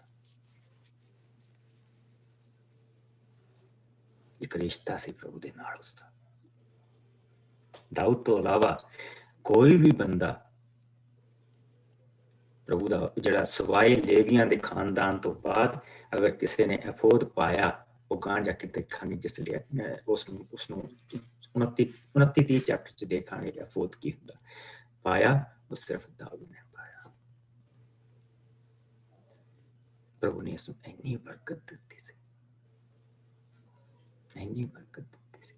ਔਰ ਮੈਂ ਆਪਣੇ ਸਭ ਦੇ ਲਈ ਇਹ ਦੁਆ ਕਰਦਾ ਕਿ ਖੁਦਾਵੰਦ ਇਹ ਬਰਕਤਾਂ ਸਾਨੂੰ ਵੀ ਦੇਵੇ, ਆਗਿਆਕਾਰੀ ਦੀ ਬਰਕਤ ਦੇਵੇ, ਆਗਿਆਕਾਰੀ ਦੀ ਬਰਕਤ ਦੇ। ਅਸੀਂ ਪ੍ਰਭੂ ਦੇ ਵਿੱਚ ਵਧੀਏ। ਆਓ ਦੁਆ ਕਰੀਏ। ਪ੍ਰਭੂ ਜੀ, ਮੈਂ ਤੇਰਾ ਬਹੁਤ ਸ਼ੁਕਰ ਕਰਦਾ, ਤੂੰ ਸਾਡਾ ਮਹਾਨ ਪਰਮੇਸ਼ਵਰ ਆ, ਤੂੰ ਦਿਆਲੂ ਆ, ਕਿਰਪਾਲੂ ਆ। हे ਪ੍ਰਭੂ ਜੀ, ਤੇਰੇ ਪਿਆਰ ਤੇਰਾ ਕਿੰਨਾ ਹਰ ਇੱਕ ਇਨਸਾਨ ਦੇ ਨਾਲ, ਕਰੋੜਾਂ ਦੇ ਵਿੱਚੋਂ ਪ੍ਰਭੂ ਜੀ ਤੂੰ ਚੁਣਦਾ ਔਰ ਆਪਣਾ ਰਿਸ਼ਤਾ ਬਣਾਉਣਾ। ਤੇਰਾ ਸ਼ੁਕਰ ਹੈ ਪ੍ਰਭੂ ਜੀ ਕਿ ਤੂੰ ਦੁਲਹਨ ਦੀ ਤਰ੍ਹਾਂ ਸਾਨੂੰ ਤਿਆਰ ਕਰ ਰਿਹਾ, ਘਰ ਦੇ ਲਈ ਤਿਆਰ ਕਰਦਾ ਪਿਆ। ਇਹ ਸ਼ਬਦ ਤੇਰੇ ਜੋ ਪ੍ਰਭੂ ਜੀ ਤੇਰੇ ਪ੍ਰਕਾਸ਼ ਤੋਂ ਹੀ ਅਸੀਂ ਪ੍ਰਕਾਸ਼ ਪਾਉਨੇ ਆ, ਤੇਰੀ ਬੁੱਧੀ ਤੋਂ ਅਸੀਂ ਬੁੱਧੀ ਪਾਉਨੇ ਆ, ਤੇਰੀ ਦਇਆ ਦੇ ਵਿੱਚੋਂ ਸਾਨੂੰ ਦਇਆ ਮਿਲਦੀ ਆ ਔਰ ਅਸੀਂ ਦਿਆਲੂ ਬਣਦੇ ਆ, ਤੇਰੀ ਕਿਰਪਾ ਦੇ ਵਿੱਚੋਂ ਸਾਨੂੰ ਕਿਰਪਾ ਮਿਲਦੀ ਹੈ ਔਰ ਅਸੀਂ ਕਿਰਪਾਲੂ ਬਣਦੇ ਆ। ਸਾਨੂੰ ਯਿਸੂ ਦੇ ਵਾਂਗ ਬਣਨ ਦੇ ਲਈ ਪ੍ਰਭੂ ਜੀ ਤੂੰ ਸਾਨੂੰ ਚੁਣਿਆ ਔਰ ਵੱਖਰੇ ਕੀਤਾ। ਇਸ ਦੇ ਲਈ ਅਸੀਂ ਤੇਰਾ ਬਹੁਤ ਸ਼ੁਕਰ ਕਰਦੇ ਹਾਂ ਪ੍ਰਭੂ ਜੀ। ਇਹ ਬਰਕਤਾਂ ਸਾਡੇ ਵਿੱਚ ਆਉਣ, ਇਹ ਸਹਿਨਸ਼ੀਲਤਾ ਜੋ ਅਸੀਂ ਐਬੀਗੇਲ ਦੇ ਵਿੱਚ ਦੇਖੀ ਖੁਦਾਵੰਦ, ਇਹ ਸਹਿਨਸ਼ੀਲਤਾ ਤੂੰ ਸਾਨੂੰ ਸਭ ਨੂੰ ਦੇ। ਖਾਸ ਕਰਕੇ ਪ੍ਰਭੂ ਜੀ ਮੈਂ ਆਪਣੀਆਂ ਭੈਣਾਂ ਦੇ ਲਈ ਦੁਆ ਕਰਦਾ, ਇਸ ਬੁੱਧੀ ਦੇ ਨਾਲ ਭੈਣਾਂ ਨੂੰ ਭਰ ਦੇ। ਇਹ ਬਰਕਤ ਤੂੰ ਸਾਡੇ ਸਭ ਦੇ ਉੱਤੇ ਕਰ। ਇਸ ਸਮੇਂ ਨੂੰ ਪ੍ਰਭੂ ਜੀ ਅਸੀਂ ਤੇਰੇ ਪਵਿੱਤਰ ਹੱਥਾਂ ਦੇ ਵਿੱਚ ਦਿੰਨੇ ਆ। ਇਸ ਸ਼ਬਦ ਤੋਂ ਮਿਲੀ ਤਾਕਤ ਦੇ ਨਾਲ ਪ੍ਰਭੂ ਜੀ ਅਸੀਂ ਤੇਰੀ ਭਲਾਈ ਦੇ ਵੱਲ ਵਧੀਏ। ਪਿਆਰੇ ਪ੍ਰਭੂ, ਤੇਰੀ ਹਜ਼ੂਰੀ ਸਾਡੇ ਅੱਗੇ, ਸਾਡੇ ਪਿੱਛੇ, ਸੱਜੇ ਔਰ ਖੱਬੇ। ਸਵਰਗ ਤੋਂ ਤੇਰੀ ਨਿਗਾਹਬਾਨੀ, ਪੈਰਾਂ ਦੇ ਵਿੱਚ ਛੋਟਾ ਰਸਤਾ ਔਰ ਪਵਿੱਤਰ ਆਤਮਾ ਪ੍ਰਭੂ ਜੀ ਇਸ ਮੰਦਰ ਦੇ ਵਿੱਚ ਸਾਡੇ ਨਾਲ ਰਹੇ ਔਰ ਸਾਨੂੰ ਪਵਿੱਤਰ ਕਰੇ। ਪ੍ਰਭੂ ਯਿਸੂ ਮਸੀਹ ਦਾ ਸਾਥ ਸਾਡੇ ਨਾਲ ਬਣਿਆ ਰਹੇ, ਤਾਂ ਕਿ ਪ੍ਰਭੂ ਜੀ ਅਸੀਂ ਇੱਕ ਹੋਰ ਦਿਨ ਤੇਰੀ ਹਜ਼ੂਰੀ ਦੇ ਆਨੰਦ ਦੇ ਵਿੱਚ ਬਿਤਾਈਏ। ਹਰ ਦਿਨ ਤੇਰੀ ਦਇਆ ਤਾਜ਼ੀ ਹੁੰਦੀ ਹੈ ਪ੍ਰਭੂ ਜੀ। ਅਸੀਂ ਇਸ ਦੇ ਲਈ ਅਸੀਂ ਤੇਰਾ ਸ਼ੁਕਰ ਕਰਦੇ। ਹੁਣ ਤੋਂ ਲੈ ਕੇ ਜਦ ਤੱਕ ਅਸੀਂ ਦੁਆਰਾ ਮਿਲੀਏ ਪ੍ਰਭੂ ਜੀ, ਤੇਰੀ ਕਿਰਪਾ, ਦਇਆ, ਤੇਰੀ ਸੰਭਾਲ, ਤੇਰੀ ਸ਼ਾਂਤੀ, ਤੇਰਾ ਆਰਾਮ ਔਰ ਤੇਰਾ ਪਿਆਰ ਔਰ ਤੇਰੀ ਰਾਖੀ ਸਾਡੇ ਸਭ ਦੇ ਨਾਲ ਬਣੀ ਰਹੇ। ਮਸੀਹ ਯਿਸੂ ਦੇ ਮਿੱਠੇ ਔਰ ਪਿਆਰੇ ਨਾਮ ਦੇ ਵਿੱਚ ਮੰਗਦੇ ਹਾਂ ਔਰ ਸਾਰੇ ਭੈਣ ਭਰਾ ਕਹਿਣ ਆਮੀਨ। Bless you. ਖੁਦਾਵੰਦ ਤੁਹਾਨੂੰ ਬਰਕਤ ਦੇ। ਕੱਲ ਨੂੰ ਮਿਲਾਂਗੇ ਔਰ ਕੱਲ ਨੂੰ ਅਸੀਂ ਦਾਊਦ ਦੀ ਜ਼ਿੰਦਗੀ ਦੇ ਵਿੱਚ ਅੱਗੇ ਵਧਾਂਗੇ ਔਰ ਪ੍ਰਭੂ ਦੀਆਂ ਬਹੁਤ ਸਾਰੀਆਂ ਬਰਕਤਾਂ ਦੇਖਾਂਗੇ।